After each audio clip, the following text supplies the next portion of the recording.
காலையிலேருந்து பயங்கரமான வெயில். வெளியில் போயிட்டு வந்தோடனே டயர்டாகி போச்சு. கொண்டு போன தண்ணி வேறு தீர்ந்து போச்சு. சரி ஃபஸ்ட்டு இந்த வெயிலுக்கு ஃபஸ்ட்டு கொஞ்சம் தாகமாக இருக்குதுன்னு சொல்லிட்டு தண்ணி குடிப்போம்னு சொல்லிட்டு ஃபஸ்ட்டு வீட்டு சமையல் ரூமில் போயிட்டு ஃப்ரிட்ஜில் கொஞ்சம் அப்படியே கோல்டு வாட்டர் குடிச்சிட்டு அப்போ தான் கொஞ்சம் மனசு நிம்மதியாக இருந்தது.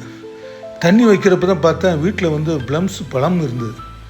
சரி இதை வச்சு ஒரு ஜூஸ் போட்டுடலாம் அப்படின்னு சொல்லிட்டு இந்த பழத்தை நல்லா தண்ணியில் 2-3 டைம் நல்லா கழுவிட்டு அது சின்ன சின்னதாக கட் பண்ணிவிட்டு அந்த கொட்டை இருக்கிறதெல்லாம் எடுத்து தனியாக வச்சிடுறது.